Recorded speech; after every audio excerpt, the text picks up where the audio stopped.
Ok, buenas. Iniciamos con la parte A del tema 2 que tenemos eh, acerca del estudio de la regulación de los mercados y los impuestos. La parte B es del poder de mercado. Entonces, en esta parte vamos a analizar la regulación que incluye controles de precios, de cantidades e impuestos. Eh, Podemos pensar, ¿verdad? Bueno, ¿y por qué surge todo esto? ¿A quién le interesa regular? ¿Cuáles son las razones? Bueno, en el caso, acá vamos a empezar por el precio máximo, ¿verdad? Podemos pensar que hay algunos productos que tienen precios muy altos y se convierten en inaccesibles si no hubiese ningún tipo de regulación. Por ejemplo, podemos decir, bueno, acá dice uvas sin semilla o los camarones de pronto tienen un precio muy alto para algunas personas o para nosotros los dejamos de consumir y digamos que el problema está solucionado.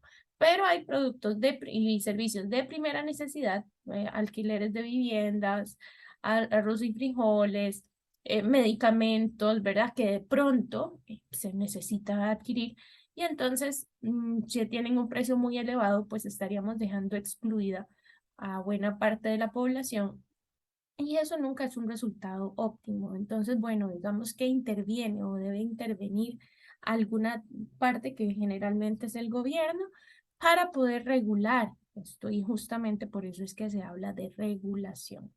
Entonces, bueno, si el precio de equilibrio deja fuera de consumo a estos bienes o servicios a muchas personas consumidores, no porque no lo quieran comer o no porque no quieran el servicio, sino porque no alcanza sus ingresos para adquirirlo, pues podríamos pensar que una solución es poner un techo a los precios y decir, bueno, de este precio nada puede subir. Naturalmente, para decir esto o para tomar una decisión de este tipo es importante pensar, ¿verdad? Que si puede, o sea, estamos diciendo implícitamente, si de aquí no puede subir, ¿verdad? Pero si puede bajar, tendría, o sea, tiene sentido la medida solo si el precio máximo está por debajo del precio de equilibrio. Entonces, esto es súper importante que lo tengan en cuenta. El precio máximo se impone o tiene sentido si se coloca por debajo del precio de equilibrio.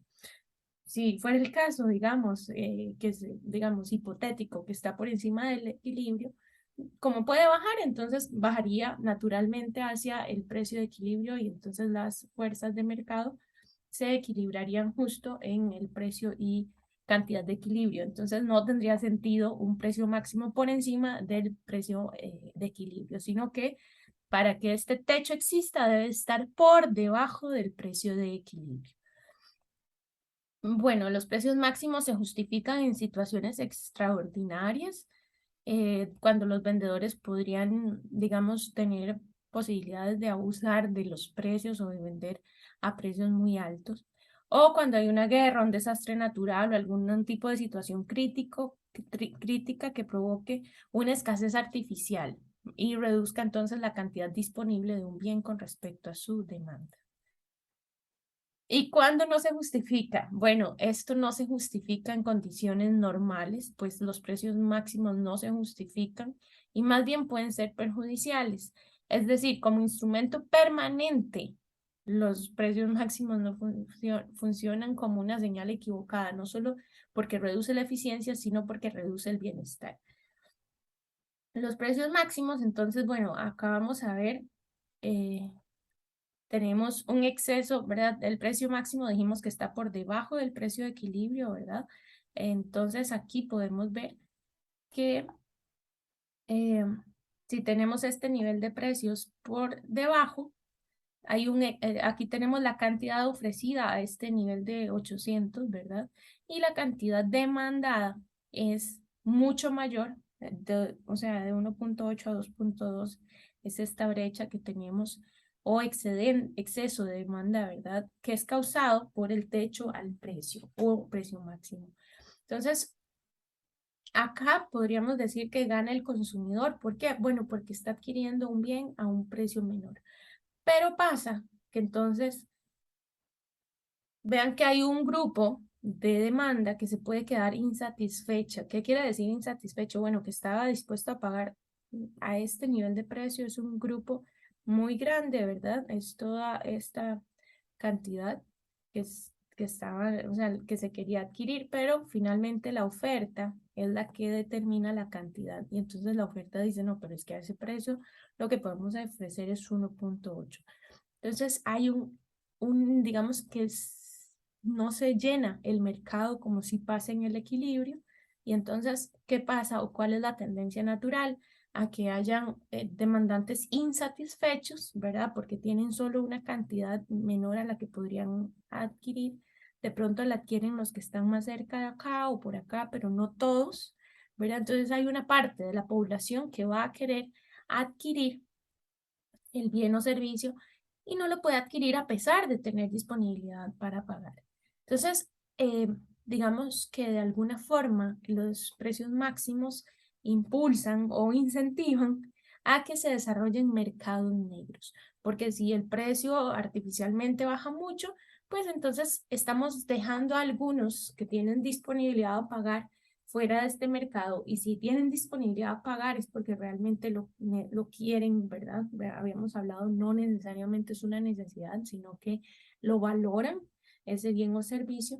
Y entonces, bueno, los bienes se venden en el mercado negro a precios que no solo son mayores que los precios regulados, sino que son mayores de lo que habría sido en el mercado de equilibrio competitivo, por un lado, y por el otro, sí, se tiene este mercado regulado, pero realmente no hablamos de una solución eficiente.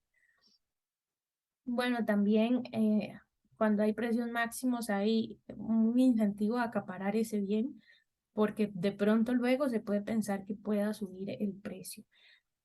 ¿Por qué? Porque al acaparar hay un aumento en la demanda, aún por encima de su nivel previo, ¿verdad? O en el que había, eh, el que había anteriormente, y por lo tanto se hace más grande el faltante del bien al precio fijado artificialmente. Bueno, esto es porque digamos que hay siempre como aquí está un ejemplo que claramente es de combustible, ¿verdad? Entonces hay una sola parte que ofrece, ¿verdad? Y entonces si sube el precio es como, uy, ¿será que se va a escasear? ¿Qué torta? Entonces hay expectativas, ¿verdad? Que generan eh, como esta necesidad por ir a llenar el tanque o tener más combustible por si acaso, por si hay una emergencia, etcétera. Y bueno, naturalmente este aumento en la demanda, que ahora sí es un aumento en la demanda, ¿verdad? Se traslada la demanda por un evento coyuntural, entonces todavía genera un mayor faltante. Y bueno, naturalmente, bueno, se colapsan las gasolineras y demás.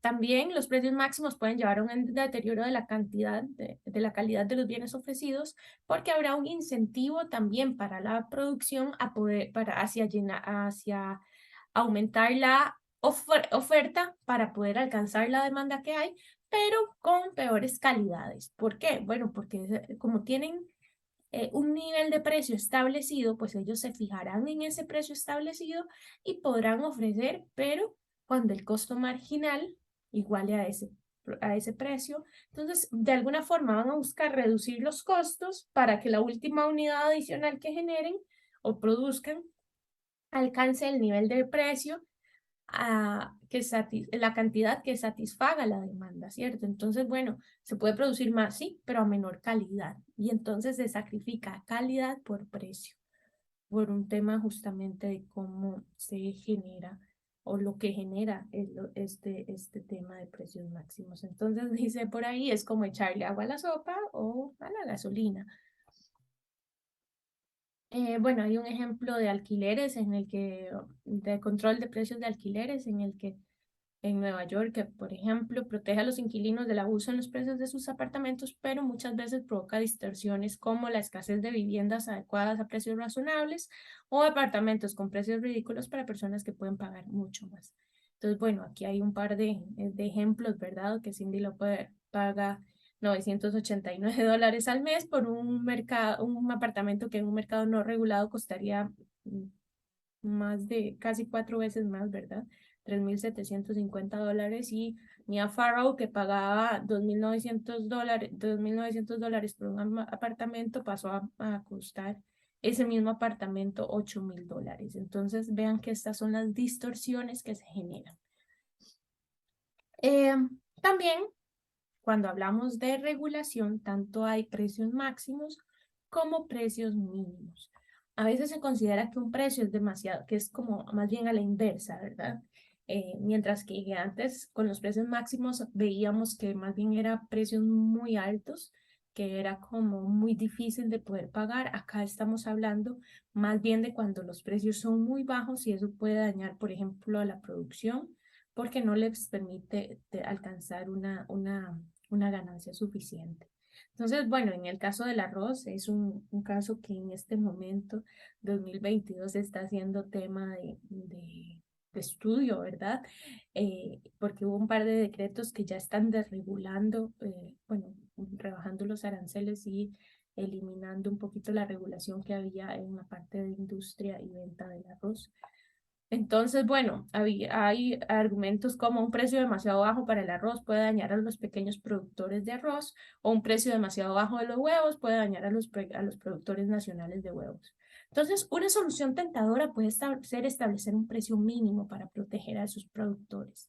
Se trata de imponer un piso del que no pueden bajar los precios de sus bienes. Y aquí vamos a hacer otro paréntesis. El piso se refiere, ¿verdad? Justamente la palabra lo dice, puede estar en ese precio o para arriba. Entonces, de nuevo, así como los precios máximos debían estar por debajo del precio de equilibrio, en este caso vamos a hacer especial énfasis en que es importante decir que para que el precio mínimo tenga efecto, digamos, o lógica económica, debe de estar por encima del precio de equilibrio, porque eso qué quiere decir que de ahí no puede bajar, ¿cierto? Si tiene el piso, quiere decir de ahí no puede bajar, puede subir, sí, pero bajar no. Entonces, si lo pusiéramos, por ejemplo, en un caso hipotético, un precio mínimo por debajo del precio de equilibrio, naturalmente el precio alcanzaría el precio de equilibrio y no sería ilegal, no sería contra la regulación, porque vean que es mínimo, entonces podría subir. Entonces realmente no tendría sentido poner un precio mínimo o regular un precio, un bien, ¿verdad? Con un precio mínimo, si está por debajo del punto del precio de equilibrio, porque entonces no estaríamos haciendo una política efectiva. La política efectiva, para que sea efectiva, debe de estar por encima del precio de equilibrio. Entonces, bueno, el precio mínimo lo pagan los consumidores, ¿verdad? ¿Por qué? Porque el precio se va a vender a un precio mayor. Al de equilibrio, la cantidad ofrecida será mayor también, pero la cantidad demandada será menor, porque claramente al tener precios más elevados, pues no habrá gran, o sea, habrá más bien una brecha, pero ya no como lo teníamos con los precios máximos de demanda, sino que ahora más bien habrá un exceso de oferta. Eh, ¿Cuándo se justifican los precios mínimos? Bueno, los precios se justifican en situaciones extraordinarias que podrían provocar la quiebra. No sé, perdón, se aplican en situaciones extraordinarias, pero en general, digamos que podríamos decir que se justifica cuando hay o se presenta o se quiere motivar una reconversión productiva. Por ejemplo, ahora con las políticas del arroz, se está diciendo, bueno, se tiene un fondo que piensa invertir para que los productores de arroz hoy, si quieren seguir sembrando arroz, hagan bioarroz o ecoarroz. Y si no, que cambien de producción hacia un producto que sea también productivo, ¿verdad? Y que pueda también darles réditos. Entonces, según el área, bueno, este gobierno ha planteado algunas alternativas para la producción de arroz.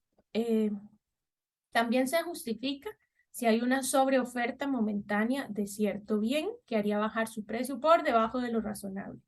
Esto, bueno, se habla para defender a los productores del dumping. Dumping es cuando se venden productos a precios por debajo del precio costo, ¿verdad? Esto, aunque es una práctica uh, anticompetitiva, realmente, y así lo califica la Organización Mundial de Comercio, realmente hay algunos casos en los que puede pasar por diferentes razones, ¿verdad? Y entonces, bueno, digo, hay algunos países que subvencionan algunos cultivos y demás, entonces pueden venderlo por debajo del precio costo porque los productores reciben algún incentivo.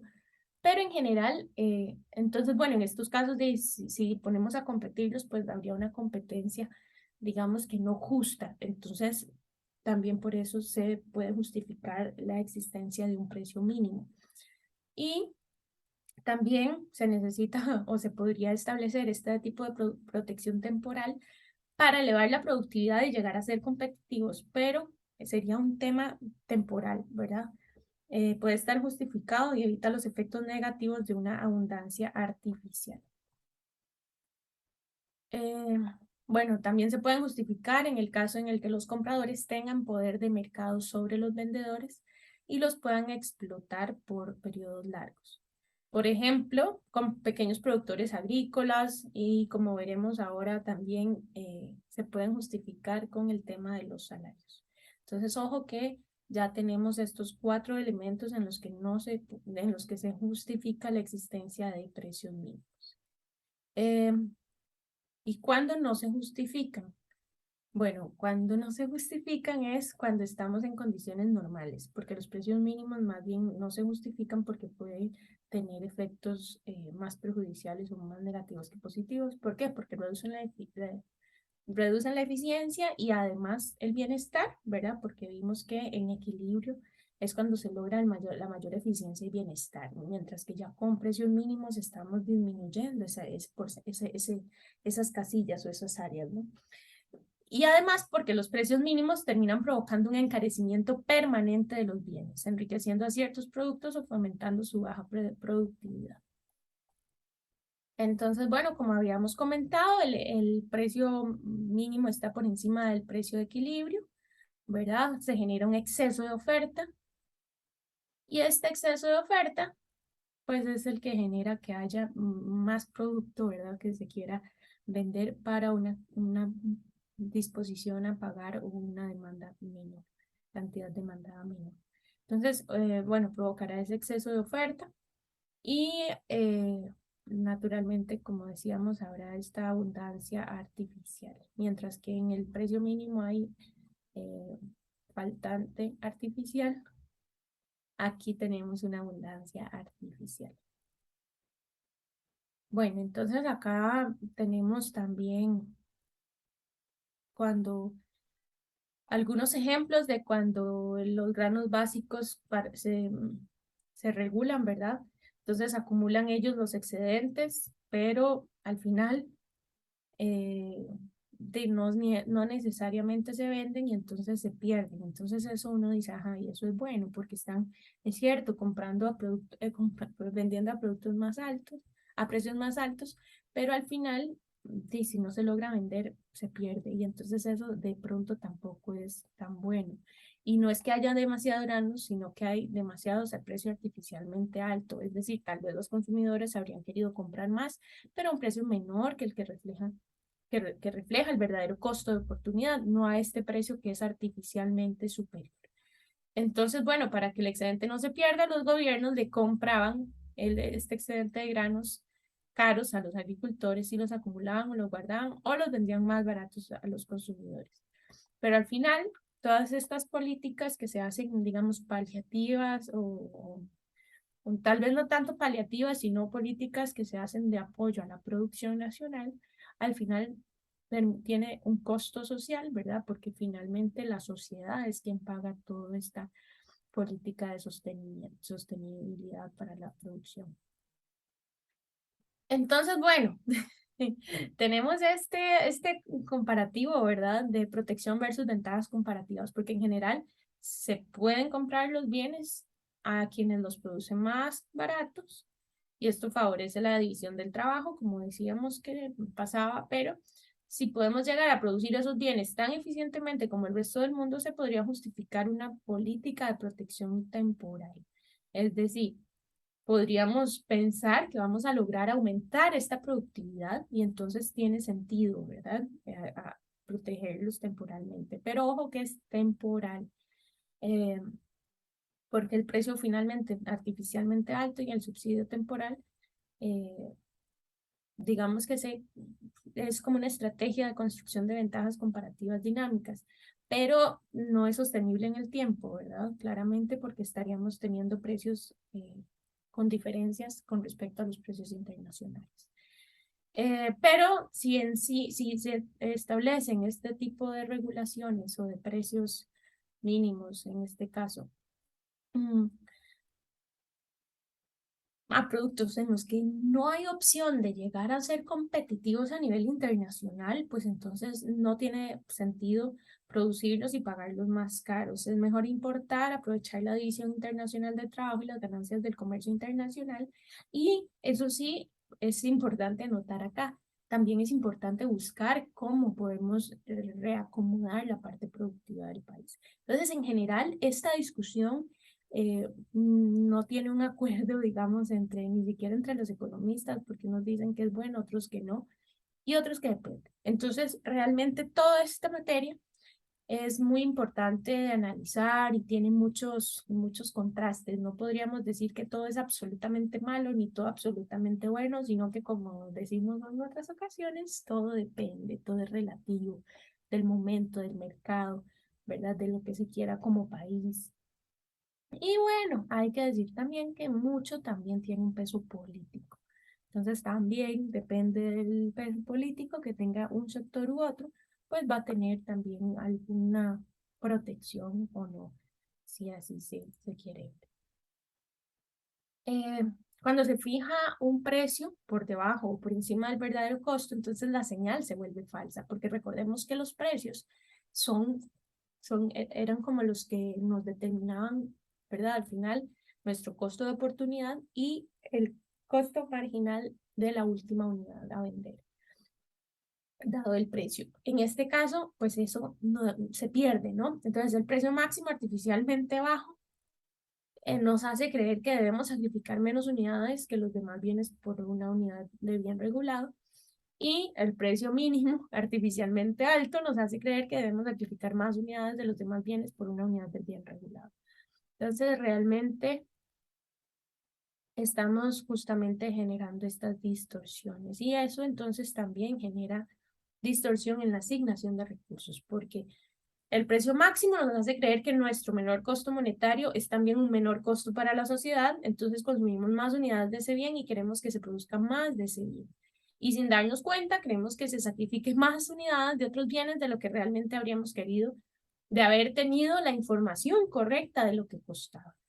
Nuestras prioridades cambiarían cuando los precios cambian, cuando los precios cambian. Si los precios cambian artificialmente, también nuestras prioridades se cambian, pero de forma falsa. Entonces, digamos que no es como tan bueno por esto que decíamos de las señales falsas.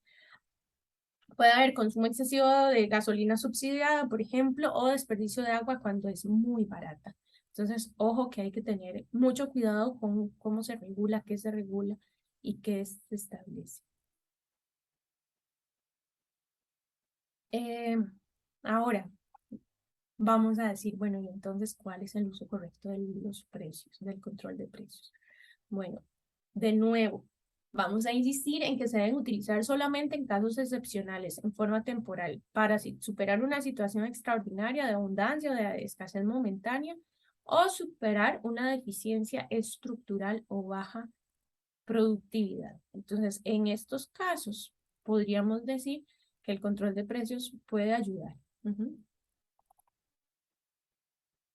Y tenemos un caso especial que es el de los salarios mínimos, ¿verdad? Que yo creo que todos, ojalá que todos hayan escuchado y si no, pues es bueno, todos y todas hayan escuchado y si no, pues bueno, pueden buscar. Salario mínimo, Ministerio de Trabajo, el Ministerio de Trabajo publica toda una ficha cada semestre cuando actualiza los salarios mínimos para todas las especializaciones o no especializaciones incluso, ¿verdad? Hay uno que el salario mínimo minimorum se le llama, es el del trabajador no calificado, trabajador genérico no calificado, se le dice, y ese es el salario mínimo minimorum. Bueno, am, este es un ejemplo de precio mínimo, porque es un tema, un tipo de precio mínimo porque está encima, pero es un mercado particular. Entonces, esto es muy importante que lo consideren. Es un precio mínimo, pero el mercado de trabajo es un mercado particular porque estamos hablando de que hay agentes, o sea, y se transa es la fuerza de trabajo. Se considera que los salarios de mercado para ciertas ocupaciones son demasiado bajos como para garantizar una vida decente, ¿verdad? Pues entonces se coloca un piso. eh, y por debajo de ese salario no se pueden pagar. Aquí otra vez hay una disyuntiva, porque quienes lo defienden dicen que esto evita que se paguen salarios de hambre o que se explote indebidamente a las personas trabajadoras, sobre todo a las más pobres, que podrían estar dispuestas a trabajar por montos muy bajos con tal de poder tener condiciones mínimas de vida, por ejemplo.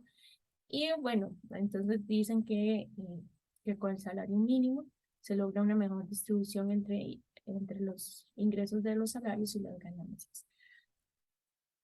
Pero por otro lado, las personas que critican que existe, argumentan que generan tanto un exceso de oferta de trabajo, porque más personas quieren trabajar ese salario, y genera un faltante de demanda porque el salario es artificialmente alto, como comentamos. Entonces, querrían de pronto contratar menos personas. Y si ese salario mínimo, entonces se debe alcanzar, ¿verdad? Tenemos un exceso, el precio artificialmente alto, el precio mínimo, generaba un exceso de demanda, perdón, de oferta. Y en este caso, los oferentes son los trabajadores y las trabajadoras. Entonces, este exceso de oferta realmente lo que genera es, bueno, que haya desempleo, ¿no? ¿Por qué? Porque entonces hay más personas que quieren trabajar a ese nivel de salario, que bueno, se dice que es artificialmente alto, ¿verdad? Porque habría personas que estarían dispuestas a trabajar menos y también por menos dinero, y también hay empresas que estarían dispuestas a contratar más personas con mayor, con menor salario, pero a ese nivel de salario, las empresas son las que las personas o las industrias, empresas, sector que contrata, tiene una cantidad demandada menor que la cantidad ofrecida de mano de obra. Entonces, esta brecha se le denomina desempleo. Entonces, los que consiguen empleo ganan más, pero los que no consiguen empleo no ganan nada. ¿Quién tiene razón? Bueno, realmente esta discusión es bien compleja, no necesariamente hay respuesta. Si a mí me preguntan, tampoco les tengo respuesta, más que quién tiene razón, qué es mejor, ¿verdad? Porque realmente uno quisiera que todas las personas, o que existiera trabajo para todos, pero también es cierto que no podríamos permitir o no deberíamos permitir un tema de explotación laboral en el que las personas trabajen por ingresos de explotación o sumamente bajos por una necesidad básica, basiquísima, ¿cierto? Entonces, bueno, es un dilema que hasta de alguna forma se convierte en ético o moral, si se quiere, o amoral. Bueno, entonces cuando vamos a ver esta relación, porque cuando un recurso se vuelve más caro, hay presión para que sea sustituido con otros recursos.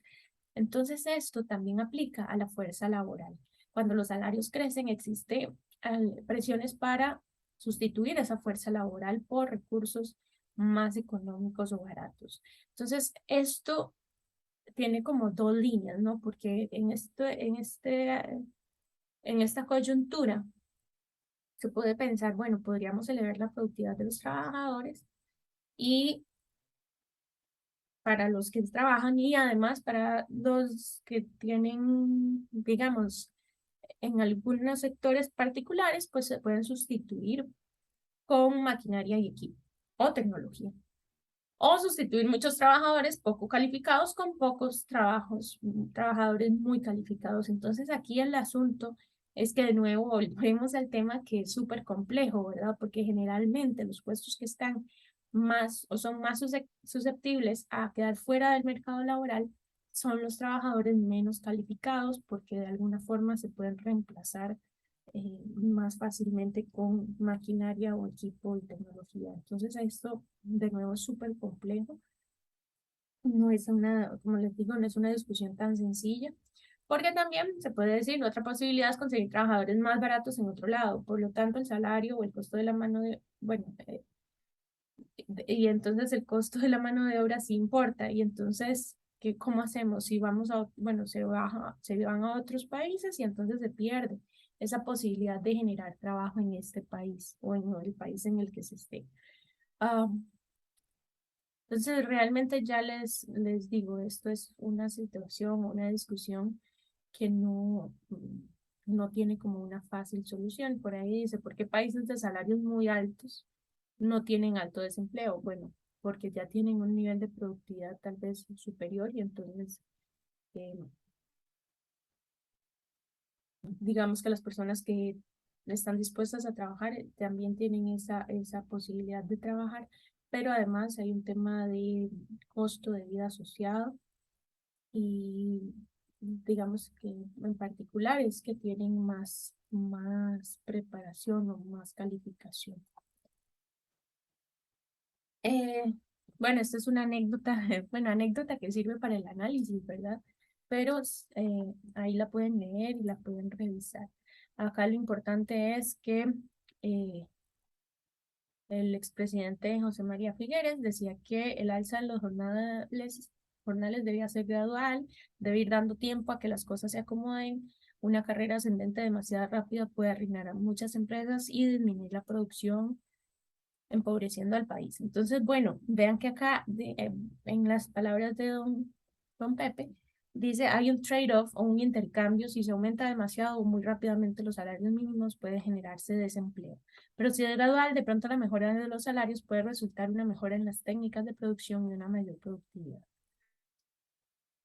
Eh, También él destacó el carácter internacional del problema, porque dijo, mientras los trabajadores de otros países compitan con los trabajadores del nuestro, ofreciendo un trabajo humano a un precio bajo, el resultado será que los compradores internacionales obtendrán esa mercancía donde más barata se encuentre y no podremos unos ni otros progresar en riqueza y cultura. Por eso yo veo con simpatía los organismos internacionales que tienden al alza de salarios en todas partes. Entonces, bueno, básicamente lo que está diciendo es que se puede sustituir la mano de obra más cara por una mano de obra más barata, ¿cierto? Y entonces, bueno, realmente es complejo porque además en el medio, como decíamos, está que a veces si se incrementa la productividad, pues también se brinda un cambio tecnológico o hay más tecnología que se puede aplicar. Entonces, bueno, hay dos tipos o dos situaciones en las que se pueden justificar los salarios mínimos. Ojo, el primero es, bueno, cuando se quiere impulsar un proceso sinérgico de salarios y productividad creciente, donde ambos se alimenten mutuamente. Es decir, los salarios crecientes requieren y provocan la modernización de la productividad y además promueve que los salarios sigan subiendo. Entonces, esto es, dice ahí, el camino del desarrollo. ¿Por qué? Porque sí, pueden aumentar los salarios. Recordemos que si aumenta la productividad, entonces pueden, al producir más, ¿verdad? Digamos que por persona, una productividad mayor, se están generando mayores ingresos y entonces se puede redituar esa parte a la mano de obra. Y entonces, pues, tiene mucho sentido y por eso dices el camino al desarrollo. Y la otra razón en la que se pueden justificar los salarios mínimos es cuando hay poder de los compradores y los vendedores, porque hay un poder desigual.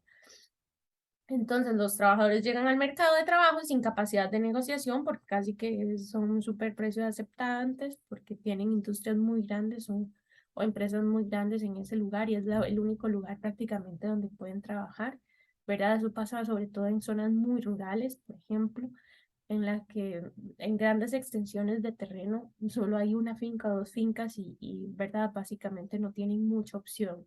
Entonces, bueno, en tales casos, si en el mercado de trabajo algunos agentes tienen poder de mercado o más poder que otros, se justifica una política de salarios mínimos para que se restablezca el balance.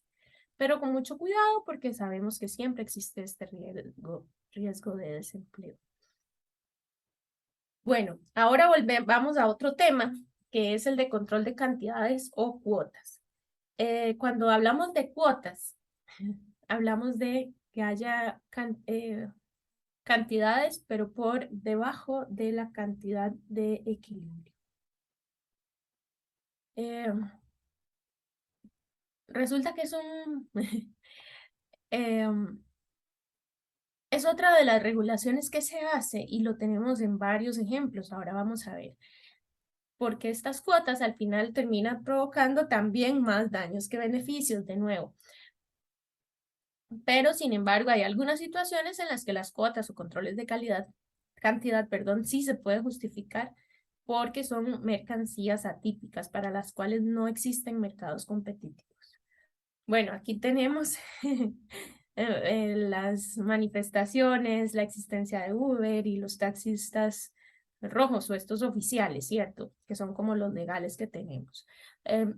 Si ustedes, no sé si saben todos, pero en Costa Rica se asignan placas, es una cuota, ¿verdad? Una cantidad fija que se asigna de placas a los taxistas rojos. Entonces, ojo que aquí estaría cómo se comportaría el mercado sin cuotas y luego una cuota, que la cuota, ojo, que está por debajo de la cantidad de equilibrio. Y aquí vamos a ver, igual que hablábamos con el precio, si hubiese una cuota por encima de la cantidad de equilibrio, de pronto no tendría mucho sentido, porque igual se desplazaría hacia el punto de equilibrio por las fuerzas de oferta y demanda, ¿cierto?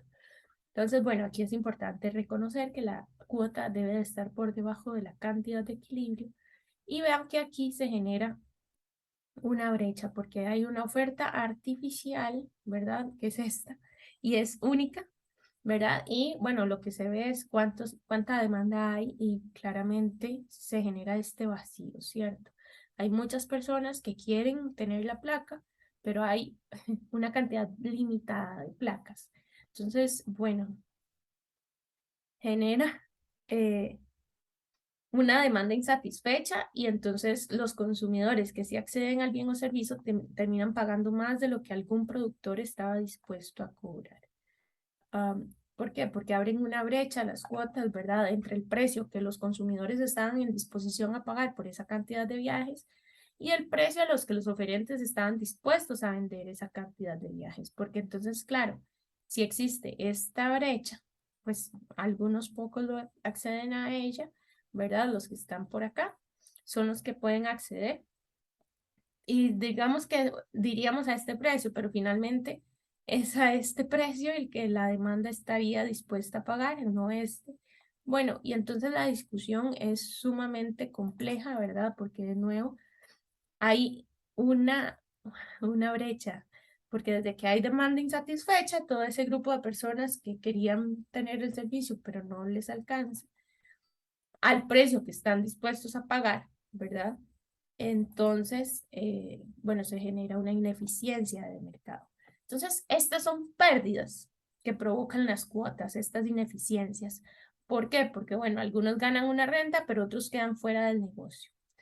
Y por otro lado, también se genera un mercado negro porque entonces surgen los taxistas piratas, porteadores, Ubers y demás.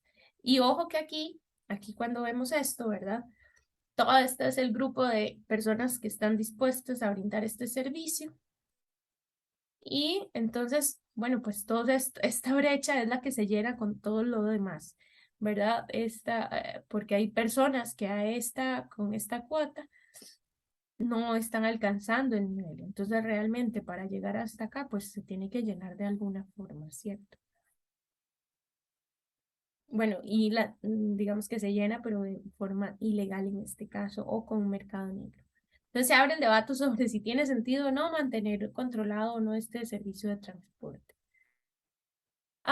Entonces nunca hay que usar controles de cantidad. Bueno, no en todos los casos, hay algunos casos en los que sí se justifica cuando se dice mercancías incómodas o con características particulares. Por ejemplo, los recursos naturales establecen límites a la producción que sin cuota podrían agotar determinados recursos naturales, sobre todo cuando se habla de explotación. ¿Por qué? Porque, bueno, si se permitiera la explotación, absoluta y sin límites, posiblemente nos agotaríamos todos los recursos súper rápido. Entonces, esa es una de las excepciones. También se establecen límites para que se evite la sobreexplotación de los trabajadores. Entonces, hay límites a la jornada laboral, límites de edad de los trabajadores.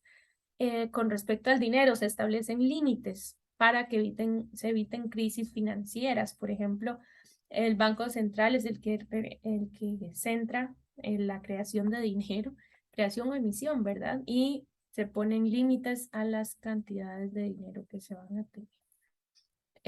Por otro lado, este es otro gran tema, ya pasamos la parte de regulación, entonces en regulación tenemos precios mínimos, precios máximos y tenemos cuotas.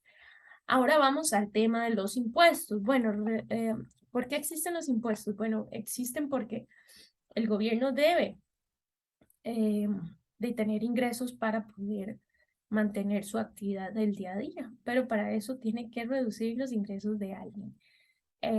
Vamos a ver que dependiendo de la forma en la que se cobren los impuestos también puede tener otros efectos. Lo primero es entonces decir que cuando estos impuestos sí generan una distorsión porque estamos generando de nuevo que haya un precio mayor, vamos a ver en qué tanto y quién lo termina pagando, pero hay alguien que tiene que pagar o absorber ese impuesto porque finalmente pues se tiene que tributar y se debe pagar sobre ese impuesto, eso, perdón, sobre ese bien o servicio. Entonces, esto genera una distorsión porque claramente aquello de que el excedente del consumidor y el excedente del productor, tan cuadradito, bueno, eran triángulos, entonces tan trianguladito, tan bonito, ya se deja de ver así. Entonces, bueno, de alguna forma los impuestos funcionan parecido a un precio mínimo porque elevan el precio del bien grabado por encima de su nivel de equilibrio. Pero y bueno, y eso generará que los consumidores compren menos de ese bien, pero realmente hay que ver qué es lo que pasa. Vamos a ver con más profundidad qué pasa, porque depende de la elasticidad de las curvas, quién lo termine pagando. Entonces, por ejemplo, tenemos el caso del... uy, ok, entonces, las distorsiones de mercado, cuando hablamos por impuestos, se ve algo como en este gráfico. Vean que el monto es de 40, entonces esta diferencia se empuja, digamos, hasta que se alcance las dos curvas. Entonces, realmente este es el monto que va hacia el gobierno, que es el que recibe el ingreso por el impuesto. Esta es la cantidad que se logra vender porque es eh, la que se tiene, ¿verdad? Después del traslado de la curva de oferta con el impuesto. Este es el nuevo punto de equilibrio. Vemos que esto se pierde. Esta es una pérdida irrecuperable de bienestar. Y como excedente del consumidor queda esta partecita y excedente del productor queda una parte, esta acá, más pequeña también. Esta parte de acá. Pero, ¿por qué? Porque la curva sigue siendo la misma, nada más que es como si se trasladara, ¿cierto? Pero realmente acá los excedentes siguen siendo excedente del consumidor y excedente del productor. Pero este pedazo de bienestar o de excedente que había antes, que era una parte del consumidor y otra parte del productor, se está trasladando al gobierno. Ah, entonces los consumidores pagan más, pero obtienen menos. ¿Verdad? Podían obtener esto, pero ahora obtienen esto y con un precio que resulta en este caso ser de $20 superior. Este es un ejemplo, ¿verdad? De lo que, de unas habitaciones en un hotel en el que se tiene las alquiladas inicialmente en equilibrio son 10.000, se graba y uno pensaría de pronto que si se graba en $40 por habitación, se podrían recaudar 400.000, pero dado que disminuye esta cantidad, ¿verdad? Como la veíamos antes, entonces la cantidad pasa a ser 5.000 y el impuesto recaudado pasa a ser $200.000. Entonces, hay una pérdida de bienestar porque al encarecer este bien y los consumidores entonces deciden comprar otras cosas. Ahora, vamos a ver quién paga los impuestos, porque esto es un tema, o sea, no estamos, ¿verdad? Sabemos que se termina pagando un poco más, como dijimos al inicio, pero dependiendo de quién pueda, comillas, escaparse o trasladarlo, si es el productor, trasladarlo al consumidor o que el productor no se lo traslade al consumidor, ¿verdad? Dependiendo de esas posibilidades, es que podemos ver o podemos saber quién lo va a terminar pagando en mayor proporción. Aquí es importante decir que se habla de proporciones. ¿Por qué? Porque para que alguna de las partes no pague nada, tendría que ser un caso en el que se tenga una una oferta o demanda absolutamente elástica, es decir, que sea totalmente paralela a la cantidad. Y eso, como hemos dicho que en otras ocasiones, cuesta muchísimo tener una curva inelástica absoluta o una curva elástica absoluta. La inelástica absoluta, pues es la que es vertical, ¿verdad? O paralela al precio. Y la elástica absoluta es la que es paralela a la cantidad. Esas curvas prácticamente no las encontramos. Entonces, bueno, acá es importante decir, ambas partes van a asumir un poco, pero siempre puede haber alguien que pague más. Entonces, ese es el análisis que vamos a ver ahora, porque, bueno, ahora podríamos estar pensando, bueno, ¿y cómo me escapo yo de pagar un impuesto? Bueno, pues eso depende de qué tan elásticas o inelásticas sean las curvas, porque recordemos que cuando es muy elástica es muy fácil de sustituir. Y si es muy fácil de sustituir, lo que estamos diciendo es, si me sube el precio un poquito, me voy a cambiar un montón en cantidad. Entonces, de pronto, cuando el bien es, la curva de oferta o de demanda es muy elástica, no va a asumirlo tanto la parte respectiva, sino que va a asumirlo la otra parte. Mientras que si tenemos una inelasticidad, recordamos, tal vez, espero que se acuerden, que hay menos posibilidad de sustituir o de reemplazar este bien. Entonces, ¿qué quiere decir? Bueno, nos suben el precio y cambiamos la cantidad de menos que proporcional al cambio de precio. Y ojo aquí la importancia de volver al tema o de recordar el tema de la elasticidad, precio de la demanda y elasticidad, precio de la oferta. Entonces, bueno, en otras palabras, quien termine pagando la mayor parte de este tipo de impuestos va a depender de la elasticidad de la demanda y de la elasticidad de la oferta. Entonces, aquí tenemos el ejemplo de una demanda inelástica, ¿verdad? Vean que es bastante menos inclinada o tiene menos pendiente que la oferta.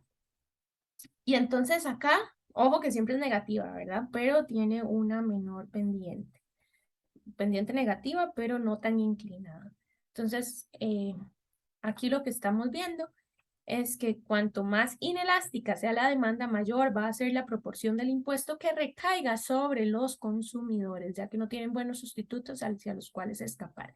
Entonces, aquí se puede trasladar el impuesto a los consumidores o a la parte del consumo, de la demanda, ¿verdad? Porque, bueno, es como, no importa, de ahí si me cobran más, igual tengo que seguir pagando ese bien o comprando ese bien. Tal vez en una poquita cantidad menos, pero prácticamente no cambia. Cuando la demanda más bien es muy elástica, vean que esta barrita de impuestos se desprende o se desplaza hacia donde choque, digamos, con ambas curvas y entonces a partir del precio de equilibrio se nota que hay una gran proporción que pagan los productores y una pequeña parte que paga la parte demandante o consumidora. En el caso de una oferta elástica, ¿verdad? Tenemos acá la barra del impuesto, se desplaza hasta chocar con las dos barras. Tenemos acá el precio de equilibrio sin impuesto y notemos que a partir de acá se tiene hasta el punto de equilibrio, perdón, hasta el punto donde choca el impuesto con la oferta, el monto o la proporción que pagan los consumidores y hacia abajo, del precio de equilibrio hacia abajo, pegar con la curva de oferta, se tiene la parte que pagarían los productores. Entonces, acá en este caso, pues más pagarían los consumidores que los productores. En el caso de una oferta inelástica, que recordemos que la oferta es inelástica cuando no puede cambiar, bueno, ahí al revés, cuando es elástica sí puede sustituir muy fácilmente. Entonces, acá vean que tiene mucho sentido que la producción pague poco, porque si puede reemplazar o cambiar su forma productiva hacia otro producto o hacer algún ajuste o algo en su producción inmediato y evitar pagar ese impuesto, pues lo va a hacer, ¿cierto? Entonces, vean que por eso es que hace menos. En cambio, cuando es la oferta es inelástica, es cuando se hace muy difícil cambiar de mercado o cambiar de actividad o darle un giro al negocio, ¿cierto? Eso es lo que quiere decir una oferta inelástica.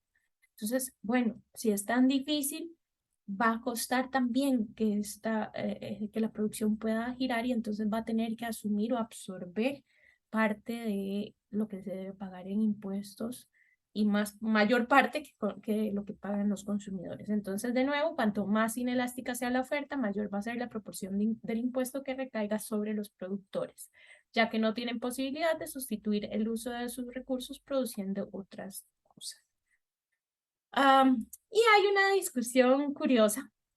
Trump en algún momento dijo que el muro lo iban a pagar las y los mexicanos por medio de un impuesto a los bienes que México iba a colocar a perdón, que Estados Unidos iba a colocar a los productos que importaba de México. Entonces, alguien dijo que ese impuesto lo terminarían pagando los consumidores estadounidenses. Nosotros viendo todo esto, pues podemos ver que realmente dependiendo del tipo de producto, pues tiene razón o no Trump o los que decían que lo iban a terminar pagando los consumidores estadounidenses. ¿Esto por qué? Bueno, porque ya vimos que depende de la elasticidad de las curvas.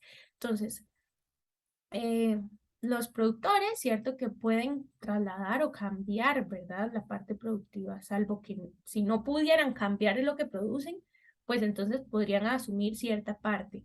Pero realmente vean que en la parte de la demanda, igual tenemos este análisis, ¿verdad? ¿Qué quiere decir? A ver, si lo que exporta México hacia Estados Unidos son productos con demandas inelásticas, es muy posible que lo terminen pagando los consumidores estadounidenses. Pero si las curvas de demanda de los consumidores estadounidenses son elásticas, pues es posible que lo termine pagando México, que es la parte productiva. Entonces, bueno, acá está el ejemplo de los aguacates. Si la demanda de exportaciones mexicanas, como las de los aguacates, es muy inelástica, porque no tiene buenos sustitutos, será cierto lo que dice el Post. Y el exabrupto de Vicente Fox, el impuesto lo pagarán los consumidores estadounidenses. Pero si las exportaciones mexicanas tuvieran demandas muy elásticas, porque pueden ser fácilmente sustituidas, entonces, la mayor parte del impuesto lo pagarían los productores mexicanos, que tendrían que bajar sus precios para seguir vendiendo en Estados Unidos. Entonces, bueno, para eso es que este curso es útil, porque vean que ya entonces podemos hasta intuir por dónde va y por qué se dio esta discusión, ¿cierto? Porque entonces, bueno, ajá, lo va a pagar, va a terminar pagándolo México o Estados Unidos. Y al final, vean que se resume en analizar la elasticidad de la demanda, elasticidad precio de la demanda del consumo de Estados Unidos por los productos mexicanos. Con respecto a la parte tributaria, la moraleja que podamos tener, si se puede decir así, de todo este capítulo que hemos avanzado, así como tenemos una parte en la parte de regulación por precios y cuotas, acá tenemos una parte en lo que respecta a los impuestos. En general, se recomienda grabar los bienes que tengan muy baja elasticidad de oferta y demanda para que hayan pocos sustitutos y no haya escape para poder pagar este impuesto. Y además es importante que se cubran tanto los bienes, todos los bienes que son sustitutos entre sí, para que también no se castigue o beneficie indebidamente a uno o a otros agentes económicos. Es decir, por ejemplo, si se graban las fresas puras, digamos, o sea, el producto de la fresa, por alguna razón, ¿verdad? Pero no se graba la jalea de fresa, podríamos entonces decir, bueno, no tengo fresa, pero tengo jalea de fresa. Y si a mí lo que me gusta es comer o helado de fresa o batido de fresa o postre de fresa, igual lo puedo conseguir con la jalea de fresa, ¿cierto? Entonces, ojo que eso es muy importante, poder cubrir todos estos bienes sustitutos. O de pronto para las fresas, digamos que no hacen ningún mal, pero de pronto podríamos decir, ay, que la Coca-Cola tiene efectos nocivos para la salud, que tiene mucho azúcar y etcétera. Bueno, entonces grabemos la Coca-Cola, pero si no grabamos la Pepsi, no grabamos la Big Cola, entonces realmente no estamos logrando, primero, el objetivo por el que surge el impuesto, ¿verdad? Que es se le dice impuesto piguviano, luego lo vamos a ver por qué. Pero además de eso, estamos dejando grupos sustitutos libres y entonces no se está logrando tampoco la meta posiblemente de recaudación. Entonces, bueno, esto es muy importante de considerar. Bueno, por ahora esto ha sido la clase. Espero que les haya resultado útil. Como siempre, pues estoy para apoyar en lo que pueda, con mucho gusto. Espero que estén muy bien y terminamos esta clase. Que estén muy bien.